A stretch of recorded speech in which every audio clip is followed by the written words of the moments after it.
Voilà, bonjour à tous. Nous sommes très heureux de vous retrouver si nombreux ce matin. On se réjouit de passer cette heure avec vous. On aimerait prendre aussi un peu de hauteur ce matin pour regarder dans le rétroviseur ce qui s'est fait ces derniers mois, mais surtout regarder devant avec les opportunités qui s'offrent à nous. On est tous très motivés. On a fait hier une revue d'effectifs avec toute l'équipe. On avait une bonne énergie. J'espère que vous allez aussi la ressentir à travers l'écran. C'est vrai qu'on a l'habitude de plutôt faire des petits déjeuners physiques. C'est le premier petit déjeuner virtuel que l'on fait avec vous. Alors, je me suis bien équipé. J'ai pris un croissant. J'ai pris une tasse de thé. J'espère que vous êtes bien assis dans vos fauteuils ou sur votre chaise de bureau pour passer cette heure avec nous et on espéra que vous reviendrez aussi avec plein de bonnes énergies et surtout plein d'hypothèses pour le futur. Voilà. J'aimerais encore rajouter que je suis d'une nature assez positive et j'espère que cette période que nous avons vécue va aider à beaucoup d'entre vous et beaucoup d'entreprises à peut-être repenser leur modèle de travail.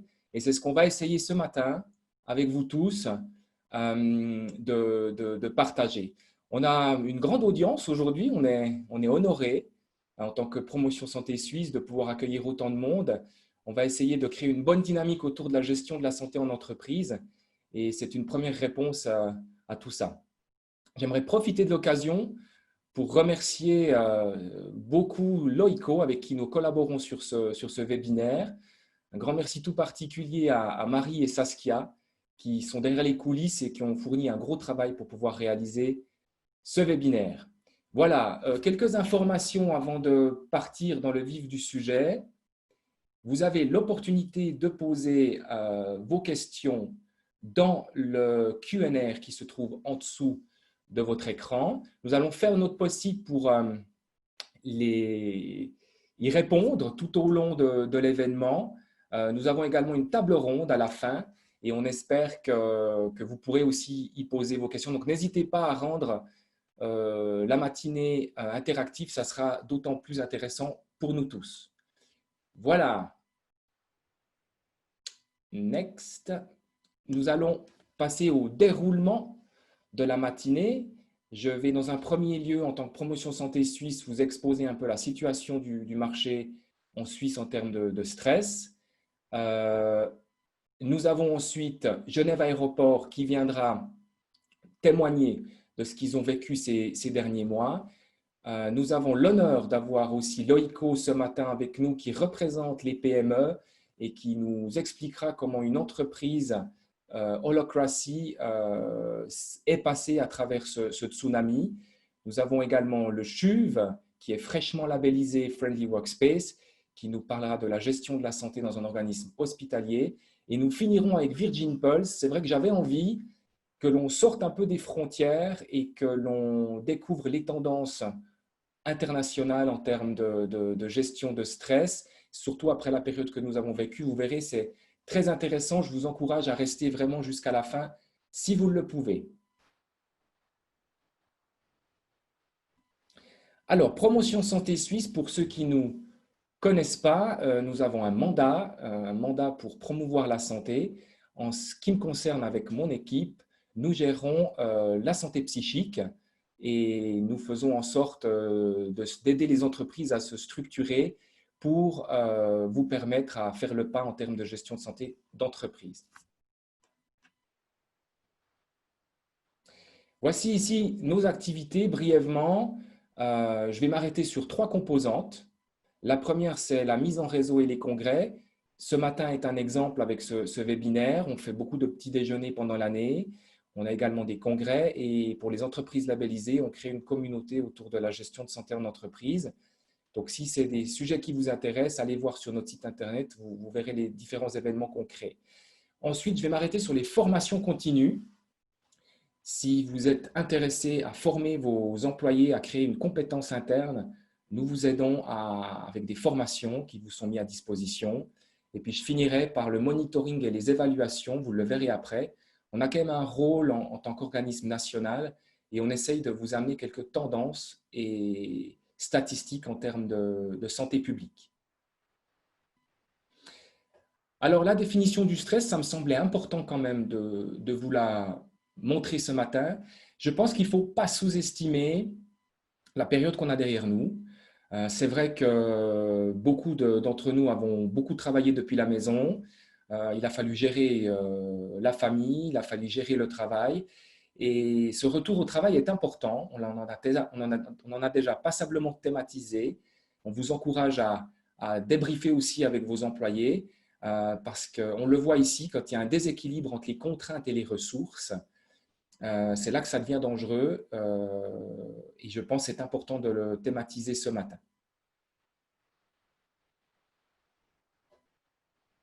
Next, voilà. Ensuite, en tant qu'organisme, je vous l'ai dit avant, on évalue le marché et je trouvais important aussi de vous amener quelques statistiques. Le Job Stress Index sort chaque 2 ans. Vous voyez ici les derniers résultats de 2018 qui montrent quand même une zone critique de 1,4 million de personnes actives en Suisse qui se disent avoir un mauvais équilibre en termes de contraintes et ressources. 46% se disent en zone sensible et par chance, un tiers est également en zone verte. Mais ça montre l'importance pour les entreprises de prendre conscience de mettre en place une gestion de la santé. Tout ceci nous amène quand même à 43% de nouvelles rentes AI qui sont octroyées suite aux maladies psychiques. Et tout ceci coûte 6,5 milliards aux employeurs. Je voulais également faire un zoom sur les âges. Comme vous le voyez, il y a une perte de productivité ces dernières années chez les jeunes. C'est un sujet aussi que peut-être vous avez rencontré en ayant des apprentis ou des jeunes employés qui commencent dans vos entreprises. C'est quelque chose qu'il faut aussi adresser et j'y viendrai juste après avec une solution que nous allons amener cette fin d'année. Si vous êtes intéressé à faire le pas en termes de gestion de santé en entreprise, vous l'avez peut-être déjà fait, quelques arguments qui peuvent vous motiver. Après avoir mis en place quelque chose de structuré, on constate 8 000 francs de perte de productivité en moins par année.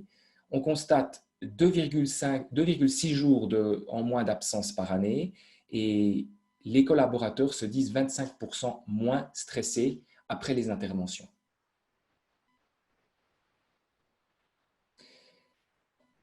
Que faisons-nous en termes de promotion santé suisse?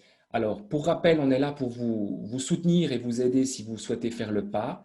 Il y a une première étape très importante qui est l'analyse que vous devez faire au sein de votre entreprise à travers le Job Stress Analysis. Ça vous permet d'avoir une image, un état des lieux sur l'état de santé de vos collaborateurs. C'est un sondage qui a été développé, c'est la référence en Suisse en termes de qualité. On vous encourage à essayer de le faire.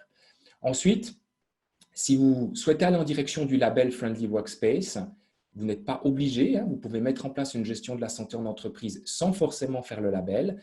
Et bien, vous avez la possibilité d'être accompagné par des conseillers. Je vois une petite question en bas de la part d'Aurélie. Donc, je confirme que vous allez recevoir la présentation après le webinaire dans le replay et le mail de remerciement que vous recevrez. J'en étais aux conseillers. Donc, nous avons 100 conseillers accrédités Promotion Santé Suisse que nous avons formés. C'est en quelque sorte notre réseau de distribution et ils sont à votre entière disposition si vous souhaitez vous faire accompagner pour mettre en place quelque chose de structuré. J'ajouterais qu'il y a un financement partiel qui est mis à disposition de Promotion Santé Suisse. Donc, on participe au coût que vous auriez avec ces conseillers externes. Donc, ça peut vraiment être intéressant pour faire le pas. Ensuite, 2-3 petits mots sur quelques outils qui vont venir cette fin d'année. Le premier, c'est Friendly Workspace Office. C'est un nouvel outil pour un environnement de bureau favorable à la santé. Et puis Apprentice qui répond à cette problématique des jeunes pour de la promotion de la santé psychique chez les adolescents. Suite au Covid, nous avons réagi rapidement avec une solution qui s'appelle Team Time qui vous aide à travailler depuis chez vous de manière saine et plus efficace. Tout ceci, vous le trouvez sur notre site internet friendlyworkspace.ch. Et nous sommes bien entendu aussi à votre disposition si vous avez des questions. Je finirai par le label. Pour ceux qui ne connaissent pas, 80 entreprises sont labellisées en Suisse. C'est en quelque sorte une certification ISO. C'est très demandeur quand même en termes de contenu, mais c'est une référence et ça peut vous aider à vous structurer si vous n'avez pas encore de gestion de la santé en entreprise. Voilà, on peut en tout cas que vous encourager à aller dans cette direction, vous pensez bien. Voilà, j'arrive, je crois que je suis pas mal en termes de timing, 9h13, excellent, on est dans la plaque. J'arrive à Marie Guérin, sauf erreur, exactement, de Genève Aéroport. Marie, tu peux enclencher ta vidéo. Voilà, bonjour. Alors, quelques mots sur Marie. Marie est depuis 2002 à Genève Aéroport. Elle est en quelque sorte la maman du label Friendly Workspace. Donc je confirme que Genève Aéroport a la labellisation. Dans son temps libre, figurez-vous que Marie est pompier volontaire et qu'elle est chauffeur de poids lourd. Donc ça vous permet un peu plus de la connaître. Comme on est par caméra, on essaye de vous transmettre aussi des énergies un peu plus personnelles. Donc Marie, c'est à toi. Tu peux volontiers nous présenter Genève Aéroport. Merci beaucoup, David.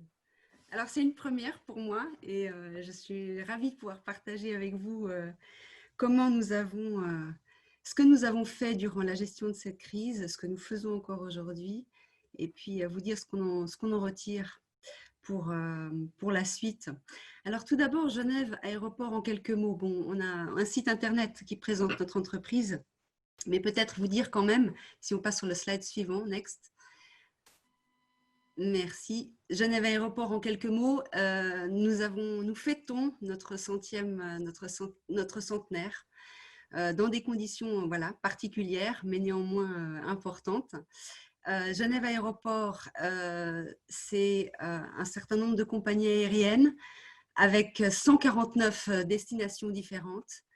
Et puis, une plateforme de 11 000 collaborateurs qui sont répartis dans plus de 150 entreprises. Genève Aéroport, nous sommes 1140 collaborateurs répartis dans des directions et dans 200 métiers différents, des métiers en lien direct avec les opérations aéroportuaires, également des infrastructures, donc toute la gestion de nos infrastructures, le développement et la maintenance de ces bâtiments, de ces infrastructures, une direction commerciale et développement, et puis également un certain nombre de directions et de services support, desquels j'ai extrait, vous voyez ici, les technologies et la communication, j'y reviendrai un petit peu plus tard. Voilà. Alors, la gestion de cette crise, il faut savoir que la gestion de la santé et de la sécurité au travail fait partie intégrante de notre politique d'entreprise. En tant qu'aéroport, on dispose d'un plan d'urgence. Et puis, dans le contexte de la crise sanitaire, la task force, elle a été déployée à partir dès le mois de janvier. Donc, depuis le mois de janvier, cette task force travaille, prépare les différentes étapes liées à cette reprise qui va se faire et qui se fait de manière très graduelle.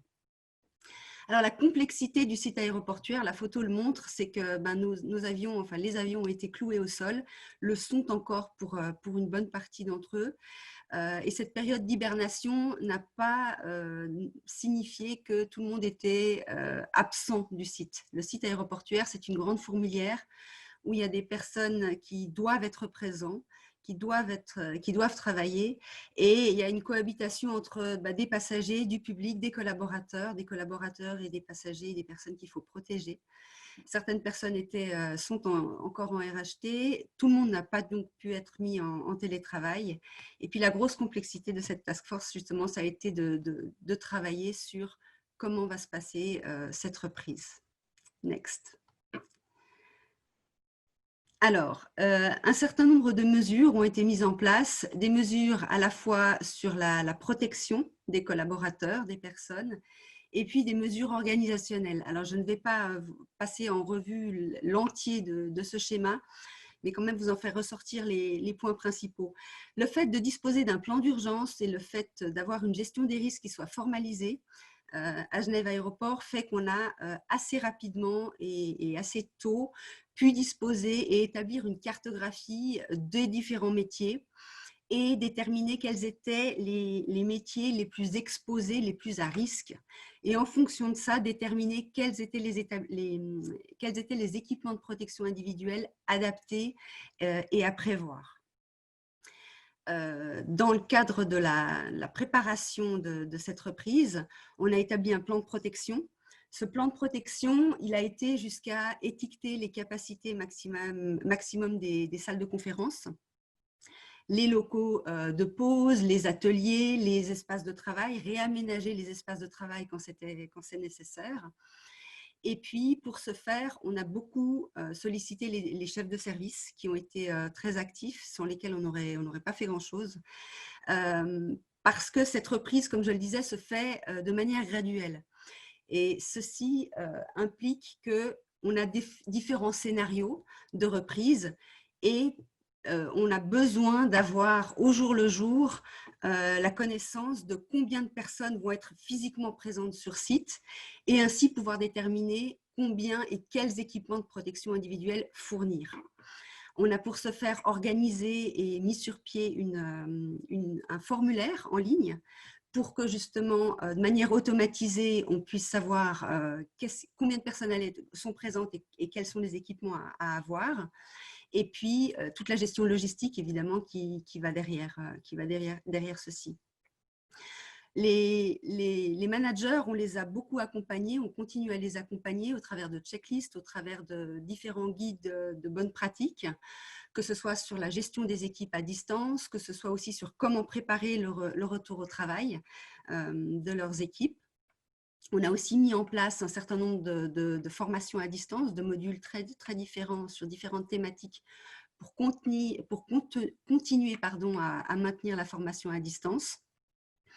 Pour les personnes vulnérables, il y a un suivi très, très précis et régulier avec le médecin du travail.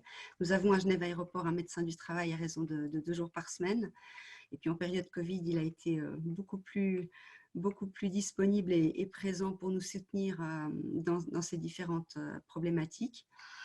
Le télétravail, beaucoup aussi de guides de bonnes pratiques et puis de mise à disposition des fameux outils pour pouvoir travailler depuis chez soi. Et puis d'autres mesures comme la mise à disposition de places de parking pour éviter que les personnes n'aient à prendre les transports publics. Et puis également des jours de congés supplémentaires donnés aux collaborateurs pour pouvoir gérer la garde de leurs enfants. Alors, de manière centrale, sur ce schéma, ce que vous voyez aussi, c'est tout ce qui touche à la communication, qui a vraiment été un des éléments centraux de nos actions pour informer, pour rassurer, et puis aussi pour avoir du feedback de la part de nos collaborateurs. Alors, ça s'est traduit par différents bulletins d'information, parfois même quotidien, au plus chaud, si je peux l'exprimer comme ça, de la crise, justement pour communiquer sur l'évolution de la situation sanitaire et puis des recommandations à suivre, chaque fois en les adaptant au contexte aéroportuaire qui est très particulier. Notre direction générale, elle, a été extrêmement visible et accessible, et elle l'est toujours, notamment au travers de visioconférences, qui ont permis aux collaborateurs de poser directement des questions, d'obtenir très rapidement aussi des réponses et de pouvoir être rassurés et de savoir voilà, quel est notre vécu, quel est notre quotidien et qu'est-ce qui va se passer sur les prochains jours. Avec notre commission du personnel, on avait, avant la crise, des séances qui se tenaient à raison de 4 fois par année. Ben voilà, en période Covid, ces rencontres, elles se sont faites de manière plus courte dans la durée, mais beaucoup plus fréquente, à raison de tous les 15 jours. Donc là aussi, la possibilité de pouvoir faire remonter et puis transmettre les informations aux collaborateurs, réceptionner leurs attentes, leurs inquiétudes, leurs questions et pouvoir y répondre. On a tourné plus d'une vingtaine de vidéos, des vidéos de collaborateurs qui ont pu expliquer, exprimer comment eux vivent et ont vécu et vivent encore cette période extrêmement particulière, comment leur métier, leurs fonctions ont été impactés. Et puis un retour très positif par rapport à ces vidéos qui a permis de leur donner la parole. Et puis à tout un chacun, voilà, le site est grand, on se côtoie pas forcément tous les jours, en période de crise peut-être même encore moins, et ça nous a permis à tous de peut-être prendre, enfin même certainement de prendre beaucoup plus conscience de comment est-ce que chacun vit cette période-là. On a aussi, en continu d'un point de vue ressources humaines, informé les collaborateurs sur les mesures liées à l'organisation du travail et puis à la gestion de ce temps de travail également.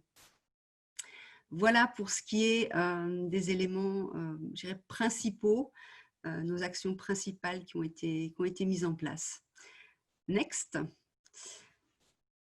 Si on passe maintenant à ce qu'on a appris et ce qu'on retire de toute cette période. Alors j'ai l'impression d'enfoncer un petit peu une porte ouverte quand je dis ça, mais on peut avoir toutes les bonnes intentions et toutes les meilleures idées du monde. Si on n'a pas la communication, si on n'a pas les moyens technologiques pour le faire, je veux dire, on arrive à rien du tout.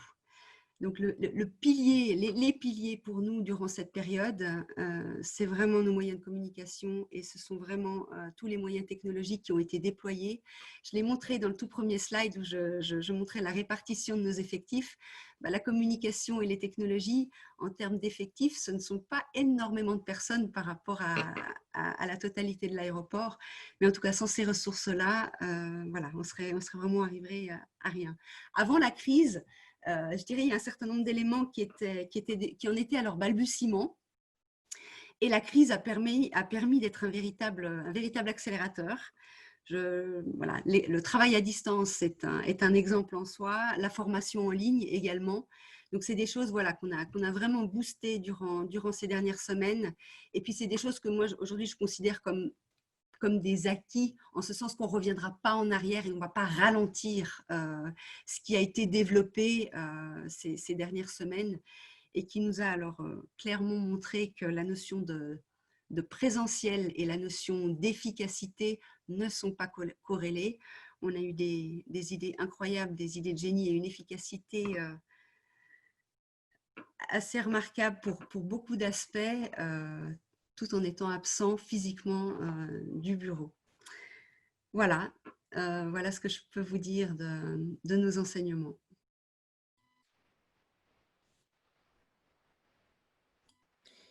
Merci Marie, merci infiniment. J'aurais voulu juste enclencher ma vidéo, si vous pouvez le faire.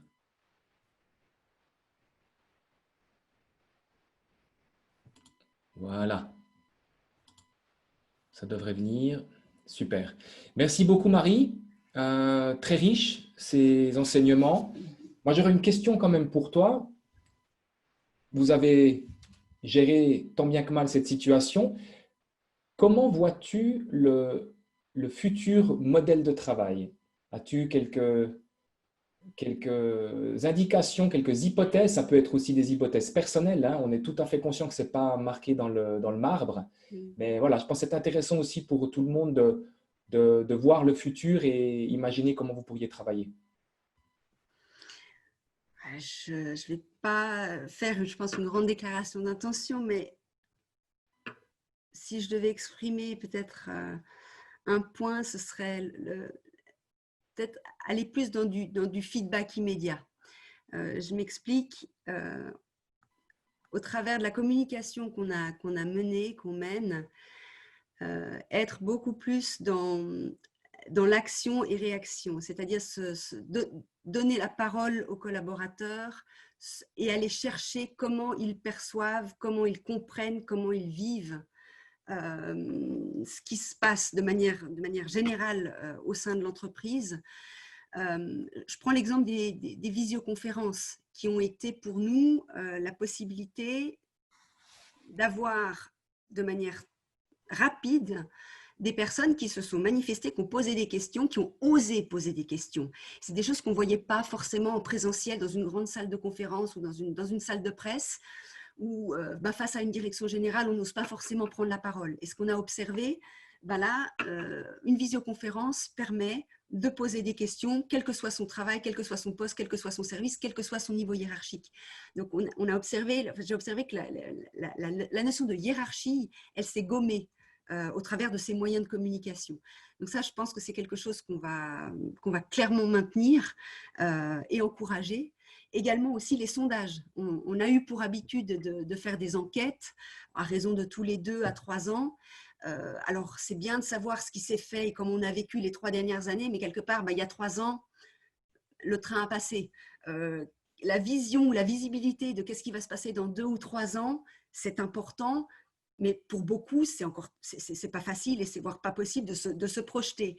Alors, mettre en place des sondages, et on y travaille aujourd'hui déjà, des sondages beaucoup plus courts, beaucoup plus fréquents, pour mesurer justement l'impact des actions, l'impact des décisions, et puis au travers de ce feedback, de pouvoir justement s'ajuster en continu, de savoir, voilà, est-ce qu'on est à côté de la plaque, est-ce qu'on a mal fait passer un message, qu'est-ce qu'on peut faire mieux, et puis ce que je retiens en fait, c'est l'intelligence collective, c'est de dire on a des projets, on a des ambitions, on a des idées et on les mesure de manière beaucoup plus immédiate. Donc d'être beaucoup plus dans le ici et le maintenant. Voilà, je ne Très sais pas si bien. ma réponse est très claire. C'est parfait. Merci beaucoup pour ta bonne énergie, Marie. J'espère que les participants la ressentent aussi. On a encore quelques questions. J'ai vu quelques questions passer. Je vais les garder pour la table ronde. Ok. On va passer la parole à Christophe de Loico. Bonjour Christophe. Donc, comme je Salut le disais David, bonjour à tous. en préambule, tu représentes aujourd'hui en quelque sorte les PME. En plus, vous avez une organisation assez intéressante en holacracy. Donc, je suis sûr que beaucoup de personnes seront intéressées de voir ce que vous avez mis en place. En ce qui te concerne, tu es depuis 2013 chez Loico, puisque tu es cofondateur, et tu es, sauf erreur, un fervent freerider. Tu descends les pentes à Nanda et dans d'autres stations. Donc, je te laisse la parole et je te retrouve juste après. Merci David, bonjour à tous. Ouais, je suis un freerider aussi pour les organisations, quoi. Donc voilà, j'aime bien ce qui est libre, j'aime beaucoup la liberté.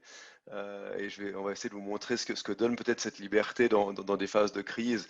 Loïc, en quelques mots, là vous avez quelques infos sur nous, parce qu'on a un peu les Mickey de la présentation. Donc évidemment, quand on est entre Genève Aéroport, Pichu, il faut quand même un peu se présenter. Donc on est une organisation qui est particulière, puisqu'elle est très centrée sur l'humain, qu'on a créé il y a quelques années, mais qui a assez vite eu une croissance assez forte. Ce qu'on fait, c'est qu'on est ce qu'on appelle un one-stop shop pour l'outsourcing des fonctions de support. Donc, on a outsource RH, finance, assurance, etc.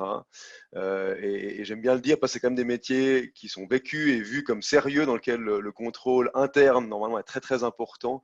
Et c'est vrai que dans le cadre de ces métiers, faire confiance à l'humain, elle n'est pas de soi quand on a créé l'entreprise. Loico, ça veut dire Loyalty Company, voilà, pour ceux qui se posent la question. La loyauté par rapport aux gens, par rapport à l'environnement, on a une posture très durable. Alors, je voulais parler juste d'agilité organisationnelle parce qu'on en parle beaucoup, puis souvent les gens ne savent pas trop ce que c'est. Alors, là j'ai une définition que j'aime bien. Puisque aujourd'hui les organisations se doivent d'être de plus en plus flexibles, innovantes. Et pourquoi elles se doivent de l'être? Il y a deux causes, il y a deux facteurs principaux. Le premier, vous avez ça à droite de l'écran, hein, ce fameux monde VICA, que je n'ai pas détaillé, hein, mais le fait que globalement tout soit plus volatile, incertain, complexe, tout va toujours de plus en plus vite. Donc c'est évident que si vous avez une structure hiérarchique traditionnelle, où finalement les informations doivent passer de bas en haut pour qu'on prenne une décision, que ça redescende, eh ben, vous n'êtes pas suffisamment rapide, pas suffisamment agile, et vous avez de la peine finalement à apporter les bonnes réponses au bon moment. Il y a la question des individus, et celle-là elle est évidemment centrale, on le sait, les collaborateurs changent, on veut être actif, puisqu'on l'est dans notre vie, on l'est sur les réseaux sociaux, on l'est dans les associations dans lesquelles on est, donc on veut être actif, on veut être autonome, et on a besoin de sens, alors que ce soit le sens au niveau de son rôle, on n'est pas juste un membre de la chaîne, mais on veut avoir un impact, mais aussi au niveau de l'impact qu'on veut avoir avec son équipe, et surtout dans le cadre de l'organisation dans son entier. De plus en plus, ça sera difficile pour les organisations qui n'ont pas un impact positif d'attirer les bons collaborateurs. Je ne sais pas si vous le savez, mais en 2017, et j'aime bien le dire, aux États-Unis, on a dépassé les plus de 50% de jobs créés en dehors des organisations que dedans. Ça veut dire que il y a eu plus de jobs créés en freelance, des entrepreneurs qui ont lancé leur petite start-up, des gens voilà, qui sont des slashers. Et en fait, pourquoi tous ces gens, eh bien, ils rentrent pas dans les organisations? Parce qu'ils n'ont plus envie qu'on leur dise ce qu'ils doivent faire, parce qu'ils n'ont plus envie de chef, parce qu'ils ont envie de donner du sens à ce qu'ils font, avoir un impact, pouvoir être libre. Et ça, c'est les nouveaux collaborateurs. Et en fait, si on garde des organisations rigides telles qu'elles sont aujourd'hui, donc pas agiles, hein, eh bien, on va avoir de la peine à attirer les bons et on gardera finalement plus que les mauvais qui ne trouvent pas de sens ailleurs quoi, ou de job ailleurs. Donc, voilà en quelques mots pourquoi est-ce que, en tout cas du point de vue de l'OICO, l'agilité organisationnelle est nécessaire. Je précise juste là que l'agilité organisationnelle, ce n'est pas l'agilité opérationnelle. Agilité opérationnelle, c'est vraiment tout ce qui concerne la gestion de vos clients, les projets. C'est le Scrum hein, en informatique. Alors qu'agilité organisationnelle, c'est votre gouvernance, vos RH, toute l'organisation en fait qui va autour des projets clients.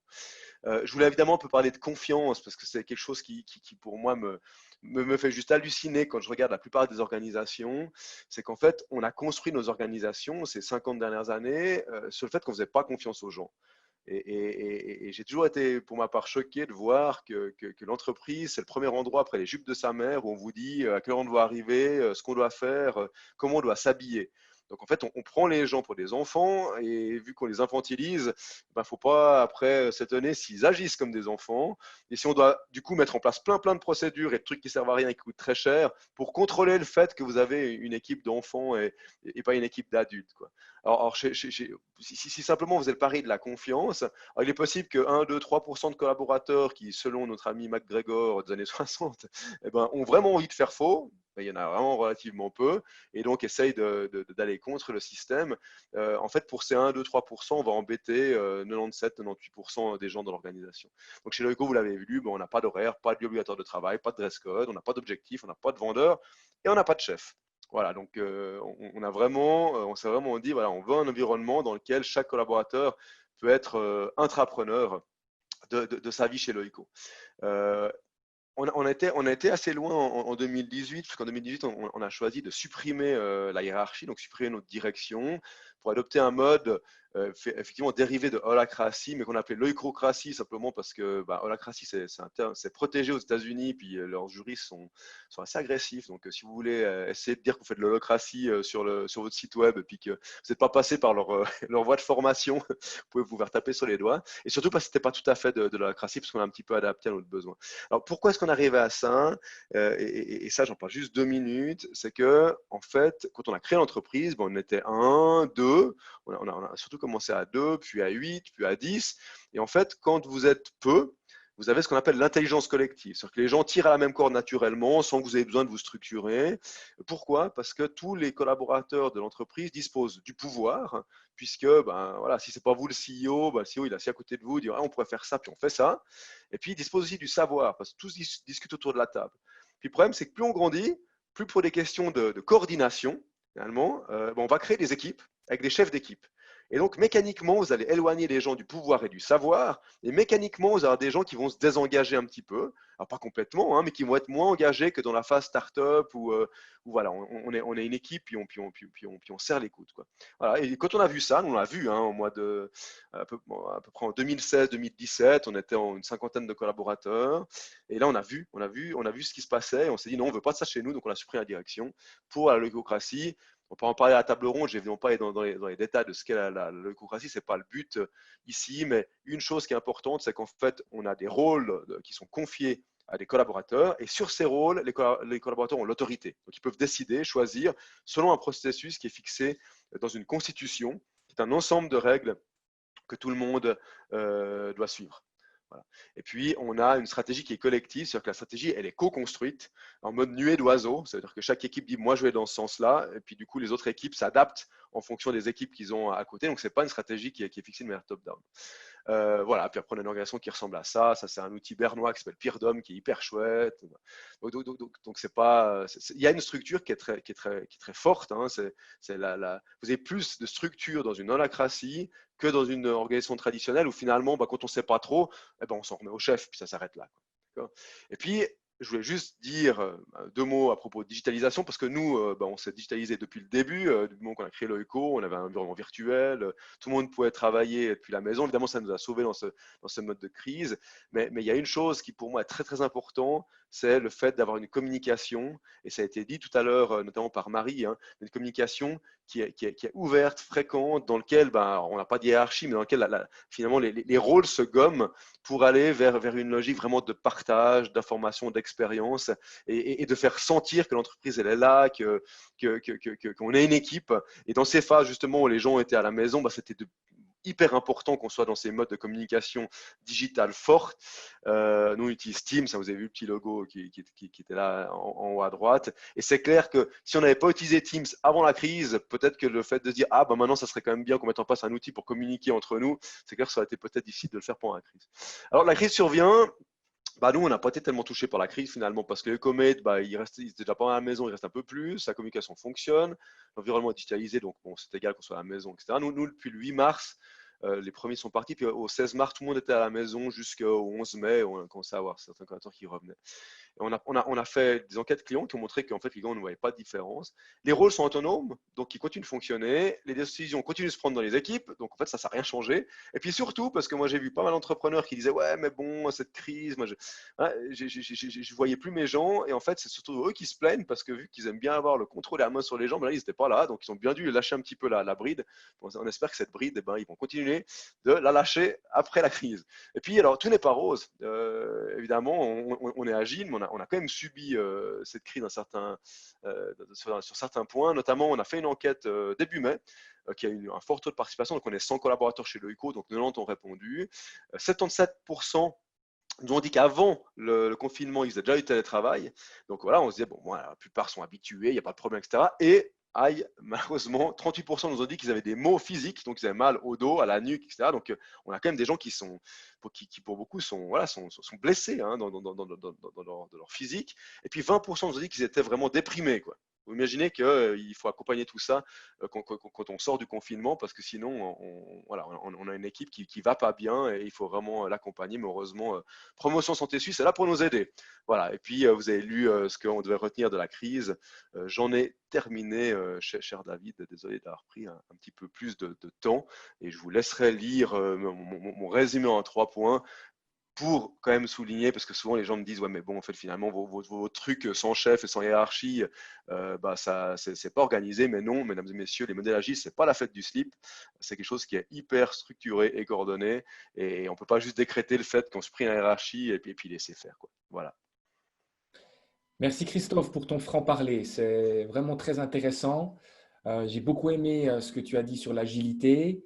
Moi, ce que je constate quand même en ayant vécu dans différents organismes, différentes sociétés, je pense qu'il y a des gens qui se sentiront bien dans ton environnement, dans votre environnement, et il y en a d'autres qui ont besoin de quelque chose peut-être de plus hiérarchique. Et ça, je pense qu'il faut qu'on le respecte. Peut-être certaines personnes chez vous peuvent être perdues, mais ce n'est pas grave. Chacun doit y trouver son compte à la fin. Mais c'est intéressant ce que vous faites parce que ça amène quelque chose de nouveau. C'est un vent frais et je suis assez convaincu aussi que la nouvelle génération sera sensible à tout ça. Donc, merci beaucoup Christophe pour ce retour. Merci à toi. Super riche. À tout de suite. Et je te rassure, vous n'êtes pas le petit pousset de la journée. Hein. On n'en est pas là.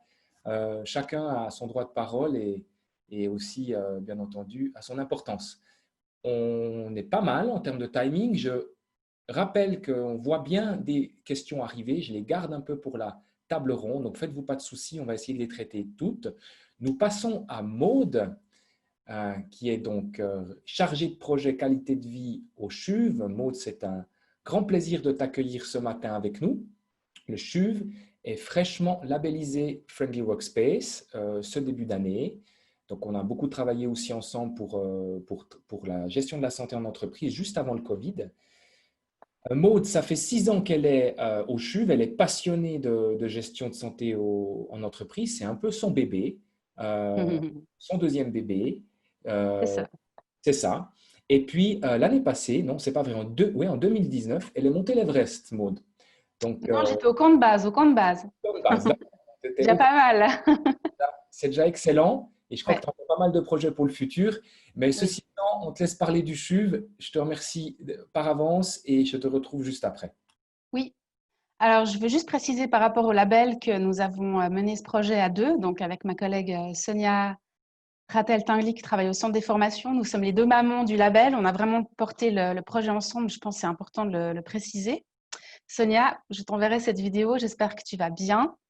Par rapport aux mesures qui ont été mises en place, Christophe, si tu peux juste descendre sur la présentation. Voilà. Alors, la première chose qui a été mise en place, c'est la hotline de la DRH qui a été mise en place dès le 9 mars, donc la semaine précédant le confinement. On a eu beaucoup de questions qui arrivaient à la centrale téléphonique, donc on s'est dit qu'il faut vraiment mettre en place une hotline dédiée pour éviter de surcharger la centrale téléphonique. La première préoccupation du personnel, c'était concernant la garde des enfants. On a eu près de 700 demandes concernant cela, parce qu'évidemment, les gens doivent venir travailler au CHUV. On ne peut pas tous faire du télétravail. Il y a le personnel soignant qui doit venir, il y a le personnel d'accueil, des admissions, la cuisine, du nettoyage, de la logistique. Enfin, vraiment, il y a eu énormément de personnes qui étaient très inquiètes en se disant « qu'est-ce que je fais avec mes enfants ?» Et en une semaine, différentes structures ont été mises en place pour garder les enfants des collaborateurs. C'est une structure qui a été mise en place 7 jours sur 7, gratuitement pour les collaborateurs, avec bien sûr un focus sur les personnes qui travaillaient à la cellule Covid. La deuxième mesure qu'on a mise en place assez rapidement également, c'est les navettes qui transportaient le personnel entre la gare de Lausanne et le CHUV aux heures de pointe pour leur éviter de prendre les transports publics. Et également une navette qui partait du débarcadère d'Ouchy, puisqu'on a beaucoup de collaborateurs qui viennent travailler depuis la France. Une des inquiétudes également de ces personnes, c'était comment je fais pour passer la frontière si je viens en voiture. Je pense que vous avez tous vu les images au téléjournal des personnes qui faisaient la queue pendant parfois plusieurs heures à la douane pour passer. Donc, il a fallu faciliter la tâche pour toutes ces personnes afin qu'elles arrivent en temps et en heure à l'hôpital, puisqu'à l'hôpital, vous ne pouvez pas dire « j'arrive avec 30 minutes de retard ». Il faut que vous soyez là quand votre shift démarre. Donc ça a été également mis en place très rapidement. On a également beaucoup de gens qui habitent relativement loin du CHUV, qui voulaient rester à proximité en raison des horaires prolongés qu'ils faisaient, ou alors parce qu'ils ne voulaient pas prendre le risque de contaminer leur famille. Donc, on a énormément de logements qui ont été mis à disposition aussi gratuitement pour le personnel. Également des places de parking pour les gens qui faisaient des horaires décalés. Et ce qui est assez magnifique, je pense que vous l'avez vu aussi sur les réseaux sociaux, c'est la mobilisation de la population. On a reçu énormément de propositions de gens qui disaient « j'ai un studio, j'ai une chambre, je peux accueillir quelqu'un pendant cette période ». Vraiment, il y a eu une solidarité magnifique de la population. Et ensuite, je reprends la petite présentation. Alors, par rapport à ce que tu disais avant, Christophe, concernant la détresse des personnes, le mal-être, que ce soit physique ou psychique, on avait déjà en place avant le Covid des séances de méditation depuis déjà plusieurs années. Donc, celles-ci ont continué pendant la période Covid, aussi par Zoom pour les personnes qui étaient en télétravail. Et en plus, avec le service de médecine intégrative et complémentaire, il y a des séances d'hypnose qui ont été proposées, soit au CHUV ou alors par vidéoconférence. C'est des séances qui durent entre 5 et 15 minutes. Et c'était vraiment pour proposer aux gens une petite période de respiration, de retrouver un certain calme intérieur, qui a eu un bon accueil. D'ailleurs, on va avoir une séance début juillet à ce sujet pour voir si on va poursuivre. J'espère qu'on va le faire. Je pense que c'est vraiment une mesure qui est assez novatrice et très intéressante. Et dès le 8 avril, donc la date où il y a les avions cargo qui sont arrivés de Chine avec tous les masques, on a été en mesure de distribuer des masques à tout le personnel.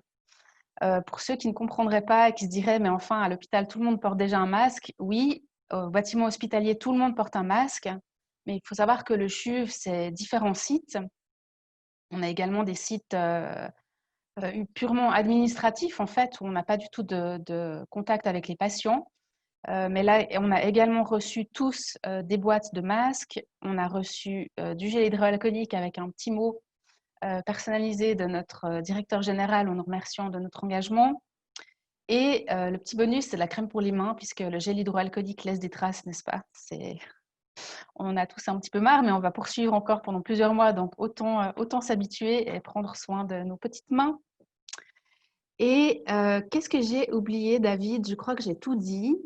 Ah oui, j'ai oublié un point, pardon, c'est la communication, puisqu'évidemment, en ayant énormément de personnel en télétravail, c'était très important de garder le lien. Et on a eu une newsletter quotidienne qui a été envoyée par le service de communication tous les jours, 6 jours sur 7, avec les points forts du jour, le nombre de cas hospitalisés, le nombre de cas en soins intensifs, présentation d'un portrait d'une personne qui travaille pendant la période Covid. Aussi, justement, un rappel de toutes ces mesures, donc le transport navette, les logements. Voilà, donc ça, c'était vraiment aussi très, très apprécié. On a eu plusieurs vidéos postées par notre directeur général aussi qui nous informait des derniers points importants. Et le service de communication a récemment lancé un sondage auprès du personnel du CHUV pour savoir ce qu'ils ont pensé de la communication pendant la période Covid. Voilà une petite image, merci Christophe, de la garderie principale donc du centre hospitalier. On a mis à disposition par le centre de médecine intégrative et complémentaire la présence d'une art-thérapeute qui a créé cette fresque donc avec les enfants. Je vous laisse apprécier le petit texte de rappel aux enfants. On peut dessiner contre les murs, mais pas par terre ni à la maison. Voilà, donc je pensais que c'était aussi sympathique de présenter cette image. Et là, je vous présente 2 communications qui ont été publiées sur les réseaux sociaux. Il faut savoir qu'on a eu une montée en flèche des abonnés, que ce soit sur Facebook ou LinkedIn au début de la période Covid. Donc voilà, je trouve aussi sympathique de vous présenter ça du service de communication. Le port du masque dans l'hôpital est obligatoire. Donc il y avait, pour ceux qui sont venus au CHUV pendant cette période et qui l'ont vu, il y avait à tous les points d'entrée en fait, du personnel qui était présent pour distribuer les masques, s'assurer que les gens le mettent dès leur arrivée au CHUV, se désinfectent les mains. On leur demandait pourquoi vous venez au CHUV? Et voilà, évidemment, c'est un point extrêmement important de protéger à la fois le personnel, les patients et toutes les personnes qui sont au CHUV de manière quotidienne. Voilà, merci à tous. Merci Maude pour ce témoignage très intéressant. C'est vrai que je pense que ça doit être difficile de se projeter dans l'avenir, sachant qu'on a quand même encore certaines inquiétudes. Mais ce qui m'intéresse et ce qui doit très certainement aussi intéresser les participants, vous aviez en place une gestion de la santé en entreprise. Selon toi, en quoi ça a aidé le fait que vous ayez pu réagir si vite? Je pense que c'est comme si vous voulez vous lancer dans la course à pied. Si vous commencez par un marathon sans avoir un minimum d'entraînement avant, vous allez sûrement beaucoup souffrir et ça va être très compliqué d'arriver au bout. Par contre, si vous avez un entraînement quotidien, que vous êtes constant dans votre pratique sportive, ce sera beaucoup plus facile. Je vous laisse imaginer à quel point la gestion de la santé est importante dans un hôpital. On a une médecine du personnel qui est sur place avec beaucoup de collaborateurs à disposition du personnel. On a des médecins, des psychologues, des ergonomes, énormément de personnes dans les services aussi qui s'impliquent beaucoup dans la gestion de la santé. Je ne suis pas seule, loin de là, je pense que vous pouvez vous en douter. Donc ça, évidemment, ça a beaucoup aidé. Et aussi, ce qui est important de dire, je pense, c'est à quel point la DRH et l'ARH a été incroyablement flexible et comme les gens ont vite pris les marques pour les mesures mises en place. Typiquement, je vous laisse imaginer l'accueil en crèche et en garderie, la complexité d'organiser des plannings sur 7 jours sur 7, de voir quelle était la priorité à donner aux gens, répondre aux demandes, aussi aux inquiétudes du personnel. Je pense que c'est ce qui a été le plus important au départ, en fait. Il y a eu beaucoup d'appels de gens qui étaient inquiets, qui avaient peur de tomber malades, qui avaient peur de contaminer leur conjoint ou leur famille. Donc ça, c'est aussi le travail de la GSE, c'est d'être à l'écoute et de rassurer les gens qui se sentent en confiance, qui se sentent en sécurité, pas seulement physiquement, mais aussi émotionnellement, de se sentir écouté et puis qu'on accueille ces inquiétudes.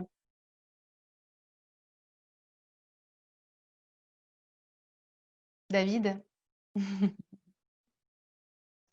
l'impression qu'on a perdu David. On a perdu David, ouais. Christophe, tu veux reprendre? Ouais, on va continuer. Merci beaucoup, Maud. Du coup, Compris. je prends juste la main pour faire la transition en tant que David nous revoit. Oui. Ludovic, je crois que tu vas prendre la main sur la présentation. Et puis la parole est à toi. On se réjouit de t'entendre pour la dernière présentation de la matinée avant la table ronde. Ludovic, c'est à toi. Je suis là. Super, merci beaucoup. Donc, je partage. Est-ce que vous voyez bien mon écran?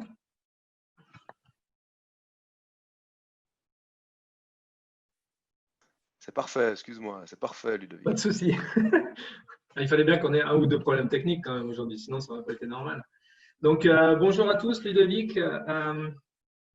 Je travaille chez Virgin Pulse. Je vais passer directement sur le slide suivant.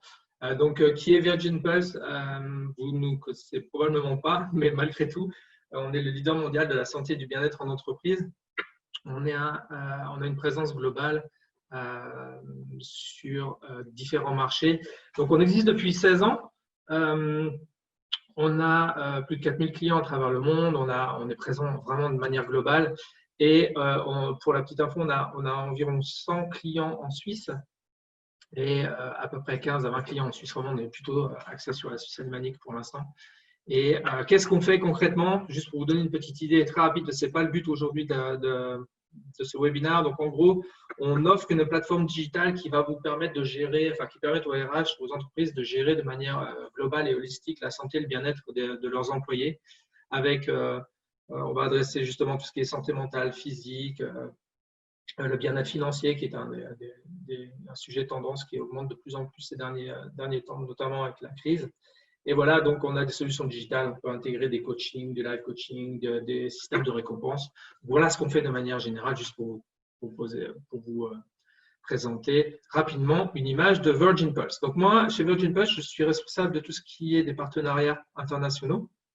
Et David, que je connais bien parce qu'on a déjà travaillé ensemble par le passé dans un secteur différent, m'avait proposé de venir et puis d'apporter une touche un peu plus internationale pour vous présenter quels ont été les impacts du Covid-19 et surtout qu'est-ce qu'on remarque chez nos clients actuellement en termes de tendance sur tout ce qui est nouvelles méthodes de travail, nouvelles méthodologies et intégrer les nouvelles technologies, etc. Donc là, ce que je vais vous présenter, c'est quelques statistiques qu'on a pu enranger pour ce webinaire, notamment grâce à deux partenaires principaux qui sont Garmin et Fitbit chez nous, avec lesquels on collabore très, très étroitement. On a remarqué en fait une réduction de l'activité physique au niveau européen qui se situe environ à moins 15% sur les 2 derniers mois. Et en Suisse, on a relativement quand même beaucoup de chance parce qu'on est seulement, je dis bien seulement parce que c'est vraiment un des plus bas taux que j'ai pu observer. On est seulement à moins 8% d'activité physique, notamment dû au confinement partiel qu'on a eu, contrairement à des pays comme la France, par exemple, où là, on a observé une réduction de l'activité physique qui était supérieure à 30%. Donc, avec de gros impacts sur tout ce qui est des troubles musculo-squelettiques. Christophe en a parlé juste avant, les maux de dos, les maux de nuque, etc. Les gens qui ne sont pas préparés à faire du télétravail et qui finalement travaillent depuis leur canapé complètement vautré, etc. Ensuite, j'ai pu avoir accès à une statistique qui a été faite sur environ 200 clients de notre portefeuille, tous internationaux. J'ai essayé de prendre vraiment quelque chose de global, comme ça on a une tendance vraiment globale et pas biaisée par avoir trop d'Amérique, par exemple, ou trop d'Asiatiques. Ça pourrait avoir des conséquences par rapport à nous en Europe. Donc là, les chiffres que je vous montre sont basés sur environ 350 000 personnes membres de notre plateforme et ça représente environ 200 clients qui ont répondu à cette analyse sur les dernières semaines. Donc, 76% des gens mentionnent qu'ils sont beaucoup plus stressés sur les 2 derniers mois que ce qu'ils n'étaient été avant. Ça a un gros impact aussi sur tout ce que work-life balance, on en parle beaucoup, sur comment appréhender, comment réussir à gérer l'intrusion du travail dans notre vie de tous les jours. Également, ensuite, tout ce qui est des difficultés à conserver des bonnes habitudes alimentaires. Alors là, on était un peu surpris parce qu'on s'est dit, en fait, les gens vont pouvoir manger depuis la maison et donc être plus sérieux quant à leur consommation. Et finalement, pas vraiment, parce que l'accès à la nourriture est facilité, notamment les snackings, etc. Et du coup, la pression sociale amoindrie, comme on n'est pas avec nos collègues dans nos bureaux, on est un peu caché. Donc, si on va aller chercher un petit M&M's, on va chercher un petit M&M's dans le placard, personne ne le saura, en gros. Donc voilà, ça nous a assez surpris cette tendance, mais finalement, elle se confirme. Et l'impact positif de ça, ça a été la réduction des coûts relatifs au fait d'aller travailler, donc tout ce qui est transport vers le lieu de travail et tout ce qui est repas au travail. Et enfin, et ça c'est un des gros problèmes de l'isolation sociale qu'on a vu durant le Covid, c'est vraiment la difficulté à rester connecté avec autrui, famille ou professionnel. Et les deux causes là-dedans sont, la difficulté technique, parce qu'il y a des gens qui n'avaient pas accès aux outils nécessairement, et surtout que c'est une méthode qui n'est pas du tout naturelle pour nous, êtres humains, de communiquer uniquement via des écrans interposés. C'est quelque chose qu'on sait qui n'est pas du tout naturel. Donc, c'est vraiment une grosse mise à l'épreuve qu'on a vécue ces 2 derniers mois, et vous l'avez tous vécu aussi, chacun dans vos entreprises. Et puis, l'avantage, par contre, c'est que ça nous permet de voir un nouvel avenir, et c'est dans ce sens-là que j'adresse ces points suivants. On a vu une augmentation du télétravail de plus de 47% sur les 350 000 membres dont j'ai parlé avant. Et surtout, et c'est ça qui est hyper important, on s'est rendu compte que le télétravail intelligemment mené chez les entreprises avec un mix cohérent entre présentiel et télétravail est beaucoup plus efficace finalement que ce qu'on avait l'habitude de faire avant. Et donc, du coup, on voit que 84% des sondés souhaitent conserver une partie fixe de télétravail dans leur quotidien à l'avenir. Évidemment, l'utilisation des outils digitaux a été boostée, donc plus de 40%. Quelque chose qui est très intéressant aussi, sur les 2 derniers points que je vais directement afficher, c'est le live coaching et l'accès aux avantages sociaux. On a remarqué durant les 2 derniers mois qu'en fait, évidemment, le live coaching, sachant que les gens ne peuvent plus aller à l'extérieur, ils utilisent de plus en plus tout ce qui est coaching préventif et live coaching préventif via les plateformes digitales, donc l'accès à de la télémédecine ou du téléhealth ou des choses comme ça. Et puis enfin, ils utilisent beaucoup plus tout ce qu'ils avaient accès comme avantages sociaux qu'ils n'utilisaient pas ou peu auparavant. Donc ça a été 2 tendances qui ont été vraiment marquées par rapport à la situation des dernières semaines. Donc vraiment cette accélération des tendances, parce que comme on l'a dit avant, ou je l'ai vu aussi sur le chat avant, les choses existaient déjà mais n'étaient pas forcément utilisées à bon escient. Donc là, malheureusement c'est un peu bête, mais l'humain il a besoin de se prendre le mur pour se rendre compte qu'il y avait un mur. Là c'est vraiment le cas, c'est qu'on a des outils à disposition depuis longtemps, mais on ne les utilise pas bien, et maintenant on a compris qu'on pouvait mieux les utiliser, et surtout ça donne à réfléchir sur comment intégrer tout ça à l'avenir. Donc moi, ce que je trouvais sympathique de revenir vers vous, en fait, comment est-ce qu'on dit crise en chinois? En fait, c'est deux symboles qui correspondent qui opposent ce mot. Le premier, c'est danger, et le deuxième, c'est opportunité. Je trouvais ça hyper sympa de voir cette approche-là, dans le sens où, effectivement, on a vécu une grosse crise jusqu'alors, mais à notre sens et à mon sens, personnellement, c'est vraiment une opportunité pour faire mieux par la suite. Et c'est ce que j'ai voulu faire avec le slide suivant. J'ai essayé de rester le plus générique possible, parce que vous avez tous, en fait, une situation complètement différente. Par contre, les points que je vais mentionner là, vous allez pouvoir les adapter à votre environnement, j'en suis à peu près sûr et certain. Donc, la première chose qu'on remarque, c'est améliorer l'écoute et l'engagement vis-à-vis des collaborateurs. Donc, les rôles hiérarchiques atténués, ça fait un écho à ce que disait Christophe auparavant chez Loico. Donc, la téléconférence amenuise ces rôles hiérarchiques et permet une meilleure interaction, une interaction plus… Les gens osent plus communiquer avec… en contradiction, alors s'ils sont en présentiel, justement, il y a, comme l'a dit Christophe, il y a le CEO à côté, on fait ce que le CEO dit, et puis voilà, c'est fini. Donc là, ça menuise. Évidemment, il va falloir qu'on fasse confiance aux gens. Et nous, on le remarque chez Virgin Pulse, on a un système de télétravail qui était déjà présent avant. C'est quelque chose que je fais depuis des années. J'ai par exemple 2 jours de présentiel à la semaine au bureau qui me permet d'avoir cette interaction sociale avec mes collègues qui est absolument nécessaire et ces échanges. Mais tout le reste de la semaine, je suis en home office ou je suis en voyage à travers l'Europe. Et ça marche très bien comme ça. Et évidemment, renforcer la notion de sécurité et de stabilité au sein de l'entreprise. Ensuite, être agile et rapide, il va falloir prévoir des plans alternatifs pour répondre aux futures crises, parce qu'il y en aura, c'est sûr, mais juste être prêt à ça, être capable de déployer efficacement ces solutions que vous auriez pu trouver, et surtout d'avoir accès à ces ressources. Il y a par exemple des compagnies avec lesquelles on travaille qui avaient un plan qui était prêt, mais qui n'avaient pas de fournisseurs pour pouvoir fournir les objets dont ils avaient besoin. Ça, c'est aussi quelque chose très important. Et évidemment, la communication accrue, ça c'est le nerf de la guerre. Communiquer, communiquer, communiquer. On a des conf calls tous les jours. Enfin, c'est quelque chose qui est habituel chez nous. J'ai essayé d'avoir le moins d'anglicisme possible, mais j'en ai quand même un. Donc, le high-tech et high-touch qui plaira beaucoup à Hélène, qui je crois fait partie des participants aujourd'hui. Donc, vraiment avoir cette approche mixte entre présentiel, téléconférence, entre outils face-to-face, et, enfin, outils digitaux et un meeting en présence avec les gens, vraiment avoir cette approche intelligente d'utiliser les beaux outils à bon escient. Typiquement, quand je suis en home office, je suis hyper focus sur ce que je fais. Donc, je fais des travaux qui nécessitent cet effet de concentration. Et quand j'ai besoin de faire des meetings, autant préférer le présentiel lorsque je suis à Zurich, notre bureau de Zurich, par exemple. Donc, je mixe un petit peu tout ça.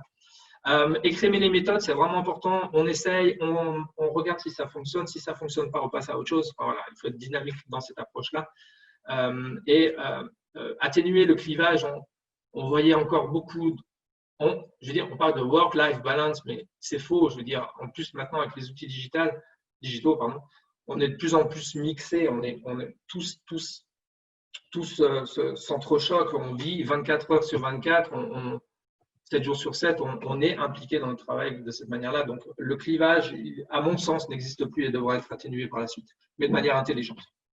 Et enfin, véritablement humain, donc avoir cette approche individualisée. On n'est pas tous égaux face aux solutions digitales et on n'est pas tous égaux vis-à-vis de la situation qu'on vient de vivre. Donc, je mettrai vraiment le point sur la résilience et l'empathie qui doivent être intégrées dans vos échanges avec vos collaborateurs et comment vous mettez en place vos processus. Et enfin, savoir gérer l'éloignement social qui a été un des plus gros facteurs d'angoisse au sein de nos membres, donc avec la communication accrue, avec en fait tous les points que vous avez précédemment. Et j'aimerais finir, parce qu'on va être short en temps, avec par là où tout a commencé pour nous avec Sir Richard Branson. Donc Virgin Pulse, on fait partie du groupe Virgin, et en fait, Sir Richard Branson a toujours un mojo très clair, c'était de prendre soin de vos employés et prendre soin naturellement de votre entreprise. Et c'est là-dessus que j'aimerais terminer ma présentation. Gardez ça en tête, c'est vraiment votre plus forte valeur ajoutée sur le marché. Ce sont vos employés et pas vos produits. Merci. Merci Ludo. Je suis de retour, comme vous pouvez le constater. Ça fait plaisir. Il y a eu un petit souci. Honnêtement, ça ne m'arrive jamais, mais il fallait que ça arrive ce matin. C'est souvent comme ça. J'ai dû relancer mon ordinateur, mais je suis de retour. Est-ce qu'on a eu l'occasion de te présenter, Ludo? Non, du coup, on n'a pas fait le même schéma. Donc, si tu veux y aller. Alors, je vais peut-être juste le faire pour terminer. Donc, ça fait 4 ans que tu es dans le domaine de la gestion de la santé en entreprise. Ça fait 1 année que tu es chez Virgin Pulse. Et il semblerait que tu as un des plus beaux revers du circuit. Tu es un tennisman aguerri. Et je crois que Wawrinka peut se faire du souci. C'est juste? C'est juste, en tout cas, ce que je me dis à chaque fois que je frappe un revers à une main, les résultats sont parfois étonnants et parfois dans le cours, donc c'est plutôt chouette. Super. Bon, en tout cas, merci pour cette présentation. J'espère que pour certains d'entre vous, c'était, et j'espère même pour tous, c'était intéressant de constater un peu les tendances internationales. Et pour ceux qui ne connaissaient pas Virgin Pulse, et ben maintenant, c'est fait. Donc, parfait. Nous allons passer à la table ronde. Vous pouvez tous enclencher vos caméras. Voilà. Fantastique. On est pas mal. On a un petit peu de retard. On s'excuse, mais il y avait pas mal de sujets quand même intéressants et je pense que c'était important de débattre. Alors moi, j'aurais une première question pour Christophe. Tu as mentionné quand même certains employés qui sortaient pas indemnes de cette période. Qu'est-ce que vous avez mis en place ou comment allez-vous gérer individuellement ces cas? on a vraiment demandé aux coordinateurs d'équipe, hein, donc on a des team leads qui prennent un moment avec chaque collaborateur. On en a profité finalement pour booster un petit peu notre processus de rencontre, faire en sorte que les gens ne reviennent pas simplement au travail dans cette phase de déconfinement et puis que voilà, il ne se passe rien. Donc voilà, on a vraiment essayé de privilégier la rencontre humaine. En sachant que pour beaucoup d'entrepreneurs avec lesquels je discute souvent, cette phase de déconfinement, elle est presque plus compliquée que la phase de confinement. Puisque phase de confinement, bon, à un moment donné, tout le monde devait rester à la maison, et puis voilà, on a dû mettre en place des mesures, on était tous dedans, on était à fond, ça allait très vite. Puis là, il y a une espèce de flottement, on ne sait pas trop. Il y a plein de gens, évidemment, qui ont peur, des gens qui ne sont pas sortis pendant longtemps. Il y a des gens qui n'osent pas revenir au travail aussi.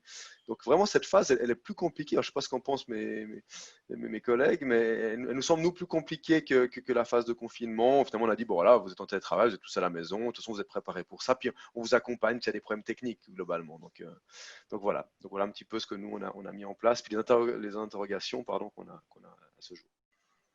Voilà, quelqu'un aimerait réagir des intervenants sur ce que Christophe a dit, sinon je passe à la question suivante.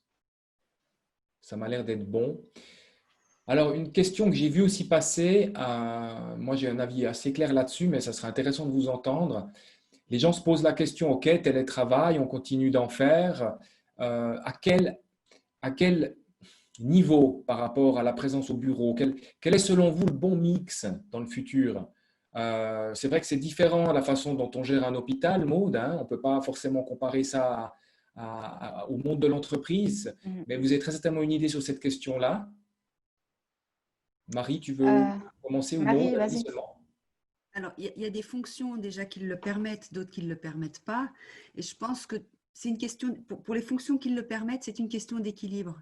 Il y a des tâches où on est clairement beaucoup plus efficace en étant présent et d'autres où on avance beaucoup mieux et différemment en l'étant pas. Donc, je pense que c'est repenser en fait son travail et de se dire au fait, qu'est-ce qui est plus logique et qu'est-ce qui fait plus de sens en étant physiquement présent sur site ou au travail, au bureau, et qu'est-ce qui ne le nécessite pas forcément.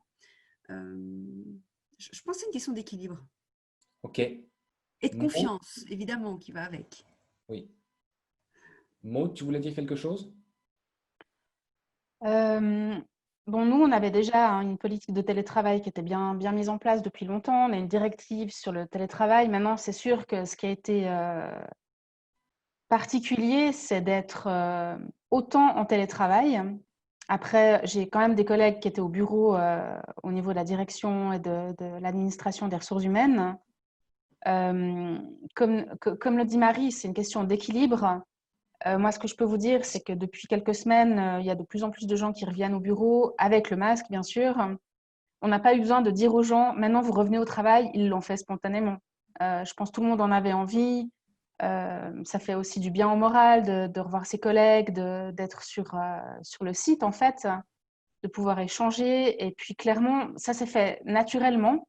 Maintenant, évidemment, je pense que comme partout, il y a des gens qui ont toujours peur, qui ont peur du contact, qui ont peur de revenir au bureau. Donc, il n'y a pas non plus de pression qui est mise à ce niveau. Mais ce que je peux vous dire, en tout cas, c'est que j'étais au bureau là en début de semaine, quasiment tout le monde était là. Très bien. Merci. J'aurais encore une question concernant les sondages. Elle s'adresse à toi, Marie, mais peut-être vous pouvez aussi répondre. Tu as mentionné que vous faisiez des sondages de manière plus fréquente. Qui était responsable de ça chez vous et combien de sondages en moyenne ça intéresse? Alors, je vais peut-être juste apporter une précision. On a effectivement ce qu'on appelle des enquêtes d'engagement qui sont gérées par les ressources humaines, qui, elles, ont une fréquence, avaient une fréquence jusqu'à aujourd'hui de tous les 2 à, je dirais idéalement tous les 2, mais maximum tous les 3 ans. Et puis ce sur quoi on travaille maintenant, effectivement, c'est des sondages qu'on veut beaucoup plus courts et beaucoup plus fréquents sur des thématiques bien particulières, sachant qu'au niveau de notre direction, nous avons aussi des sondages alors plus globaux, plus généraux, où on interroge les passagers, où on interroge aussi parfois les collaborateurs. Donc ça, c'est quelque chose aujourd'hui sur lequel on travaille pour pouvoir le rendre beaucoup plus habituel et beaucoup plus dans nos mœurs, on va dire. Voilà. Très bien, merci beaucoup. Christophe, est-ce que tu aurais une question de ton côté, sachant qu'on collabore ensemble sur ce webinaire? Est-ce que tu as une question que tu aimerais poser aux intervenants?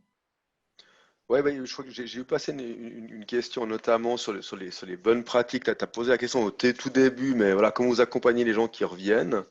Mais finalement, je regarde un petit peu les bonnes pratiques des autres, notamment des grandes organisations là-dessus, et aussi ce que PSS propose. Est-ce que vous avez des modèles de formulaires de retour au travail, ou est-ce que vous avez travaillé là-dessus? Voilà, j'aimerais juste vous entendre, parce que je pense que c'est des questions qu'ont beaucoup de nos participants.